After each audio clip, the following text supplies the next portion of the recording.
Hey guys, I'm Ben. I'm a solo indie game developer, and I just wanted to walk you guys through my journey I took to make my studio. I went from a high school dreamer up to making games full time that come out on Xbox and Switch, and it's pretty neat stuff.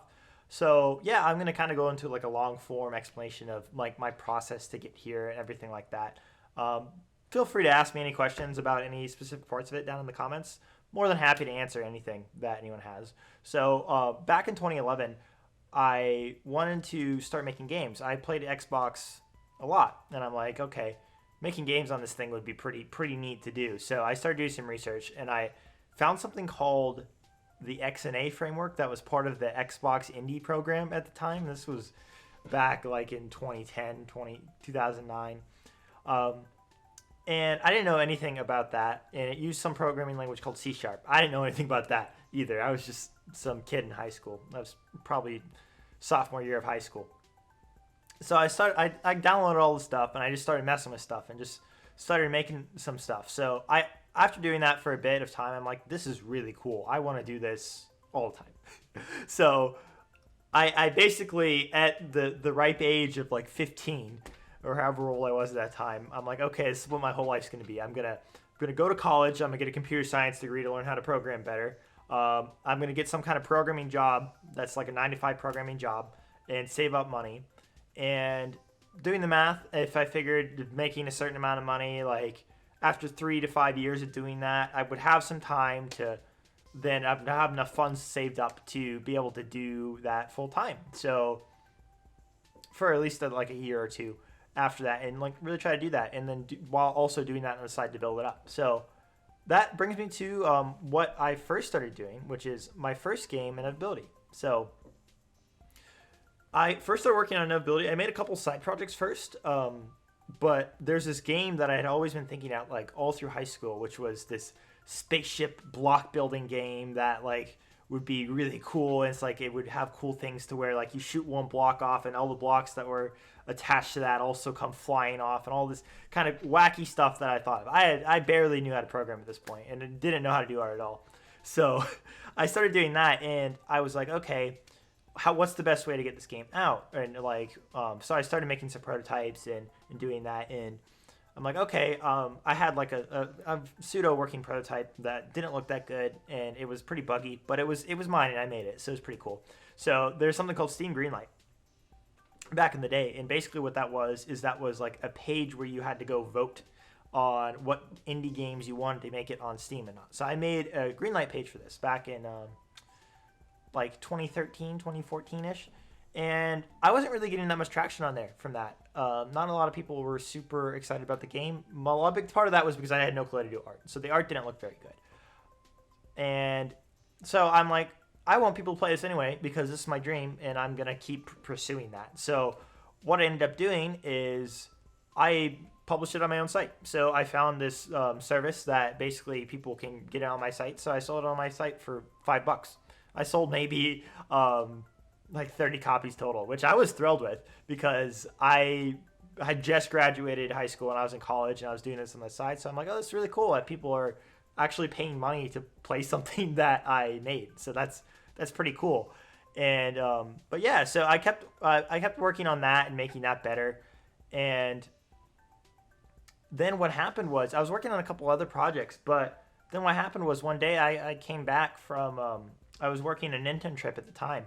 I came back and I had an email from Steam, and it said, "Oh, your game has been accepted through Steam Greenlight." And I'm like, "Oh my gosh, this is amazing!" And it's a really happy day. There's actually a little bit of a side story there. I was babysitting a cat at the time, and every day when I came home, I would check my email real quick and see if anything happened with my game, and I would then give the cat attention. However, that day I checked my email and I was so excited I didn't give the cat attention, and the cat left me a not so fun surprise on the front the front carpet because he was mad I didn't give him attention. But you know, it didn't really matter because I was so happy at that point that I had a game that was gonna come out on Steam. So I'm like, this is super cool. I don't even care. So overall, the game was still pretty buggy. It looked a little better. I made it a little bit better for the launch on Steam. I felt like the whole core game was pretty fun, and I ended up getting a couple people that were really thought it was pretty cool, and let's like where I started getting. I still have some people I talked to that played that game and really enjoyed it. But anyways, I continued to try and improve the game more. I even ended up trying to submit it to Xbox at the time, and at that point it was on the Xbox One instead of Xbox 360 because that was in 2015. And it was like 2015, 2016, and I tried to submit it to them and say, oh, hey, here's this cool game, and they're like, oh, no, it doesn't work well with controller, so we can't do it.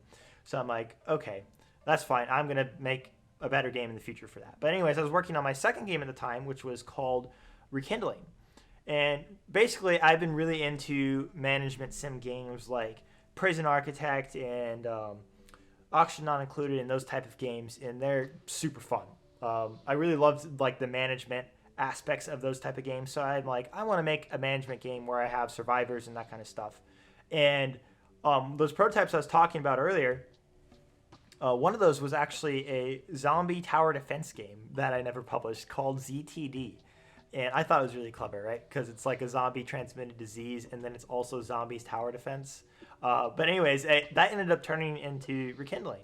And it's the ZTD virus within Rekindling now. I still might come back eventually and do that, no promises, but I might make some kind of ZTD game in that universe. But yeah, so I learned a lot from Inability. I spent a lot more time trying to make the art look a little bit better, and the gameplay was a lot more polished. The overall flow of the game was a lot better. And that reflected in the reviews. So like the review scores on Steam for my first game, Inability, was 51%, which is not good. But Rekindling had pretty good reception. It's been hovering around 80% review score since it came out, and I'm pretty happy with that. The biggest problem with Rekindling, though, is everyone's like, oh, this game's just a ripoff of RimWorld. I've never played RimWorld. And just because I had a style that was management, and it was a management game, and that's the most popular game in that genre, everyone just thought it was like a clone ripoff of that, which made it really hard to market the game and get people to see it as its own independent thing. Even when people would try it, they would say, oh, this doesn't have this feature and it works this way. And I'm like, yeah, because it's not like the other game. You got to see it as its own game. But after that, I got like another core community of people who really enjoyed that game and kept going with that. So, yeah, I worked on Rekindling through the end of college and when I started working at my full-time job after college. All part of this plan I made when I was 15, of course.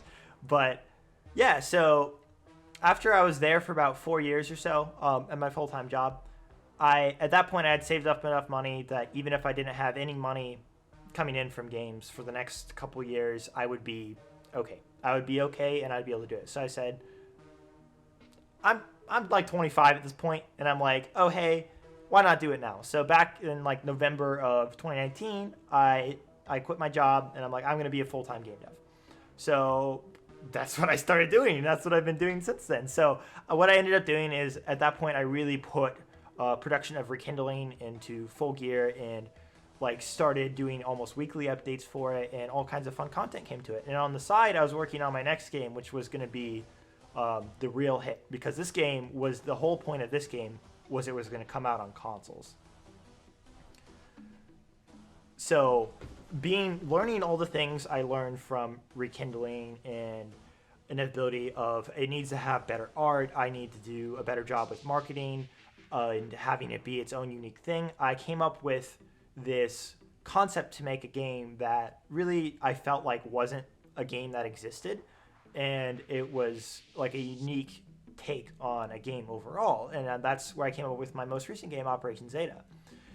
And so I feel like I'd been practicing pixel art a lot, and I've been enjoying it. But however, as I said, I quit my job in the end of 2019. And we all know what happened when 2020 started. So 2020 hit, and I was by myself in my apartment with my cat, and I was making a game, and it was kind of a rough time overall of trying to make this game and do this by myself for the first time really in my whole life. I've like not been super interacting with people, and it really made me do a lot of things that came out of my shell a little bit more. So like I set up things like I did Twitch streams of my development process and that was really fun to hang out with people and like see people's inputs. And I love like interacting with that. It just felt like I was. It still feels like I'm working with those people that are just hanging out in my chat, and it's like those are my coworkers, right? Which is fun. I did other things like I set up a Patreon, which was really helpful because it was like a constant. It told me that, oh, these people believe in you and like they're willing to support you for your dream that you're going for, and that really helped a lot. And then also I had like an open dialogue with them in my Discord and that kind of stuff. So that was really nice. But yeah, so it ended up I did the same approach because I love hearing people's feedback for my games. I launched Operation Zeta into early access on Steam in August of 2020, and it wasn't really getting that much traction. Part of that I think was the cover art I tried to do myself. I didn't do that good of a job because I'm very much of pull myself up by my bootstraps and try to do my own thing, and that's not always the best approach with stuff. Yeah, like my games are even in their own game engine side tangent of called Freaking Sweet. But yeah, so I'm like, okay, I'm going to keep improving this because Steam isn't my main thing I'm going for anyways. I want this to be on consoles because that was my original dream, was to release the game on consoles and like Xbox. So, yeah, what ended up happening is I submitted it back to the Xbox ID at Xbox program in that November of 2020. And I got an acceptance. And I'm like, oh, wow, this is amazing. Xbox wants my game. And then also at that same time, like a week later, I got an email from Nintendo. And they're like, oh, hey, we want this game too. And I'm like, wow, these are the two consoles I played so much when I was growing up. And I'm about to get to have a game on it. So I'm like, okay, this is serious stuff. So at that point, I'm like, okay, there's a lot of stuff I need to do to improve the game. So first thing I did was this cover art is terrible. So I did something very much out of my comfort zone. I found a contractor that would actually draw the cover arts for me, and I have a really good relationship with her still. And she redid all my game cover arts, and it's fantastic. And I'm really happy I did that because that's the first thing people see with your game is they see this cover art of what it feels like it's going to be. So it's really good to have that I had someone professional do that and just someone who wasn't like dabbling in trying to make pixel artwork on a cover art, which it wasn't going super well. But yeah, so I spent all of 2021 learning how to make games for consoles really and like do the whole porting process since I had my own game engine that was supported by the graphics library of Monogame, which has like a tight-knit community of porting and everything, which is really nice. And yeah, so I set a release date, and for Xbox and Steam, it would come out in full release on Steam because it was in early access for January 14th of 2022. And so released that, and it was great because on that one day, my game had been out for a year and a half at that point on Steam early access, and on that day alone, I sold more copies between Xbox and Steam than I had that whole year and a half before, which was fantastic. And it gave me a little bit more hope for my game studio overall. And I'm like, okay, this went pretty well. And then I released on Switch on March 4th. It was such a cool experience, like going on the official Xbox Indie YouTube channel and seeing the Xbox swoosh logo come before my game. That was such a cool experience for me that it's like one of the top moments that I've had of being able to see that. And yeah, so it's been pretty good because I have that, and then I have the stable income that I've been getting more so from Patreon and Twitch, which has been just a lifesaver to be able to do that. Like I didn't expect that. I've been trying to do a lot of the marketing things. Like this video, for example, it's another thing I'm doing out of my comfort zone to try and reach more people and like really talk about my story because I like to think that it's somewhat of an interesting one.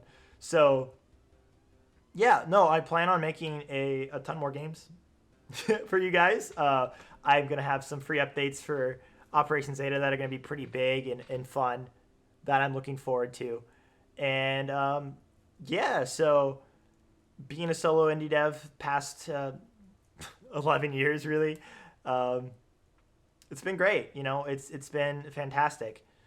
My main takeaways, I would say, are make sure your game looks good, because if it doesn't look good, it doesn't matter how good the gameplay is. It's going to be really hard to get people to play it especially with how bloated the game industry really has become. Like anyone with $100 can get their game on Steam now, right? Like it's easy, and there's a lot of really good ideas out there. So like to make yourself stand out, you got to make sure it looks good because you got seconds to get people's attention, right? Um, and yeah, then make sure you focus on marketing earlier than I did, and earlier than like a couple months after the game comes out, and that kind of stuff. So you know, learn from me on that.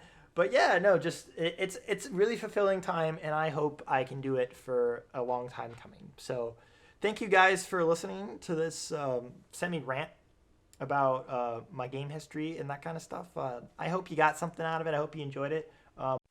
Yeah, there's links to everything down below. Yeah, like I said at the start, if you have any questions, let me know. And yeah, thanks again for listening. Peace.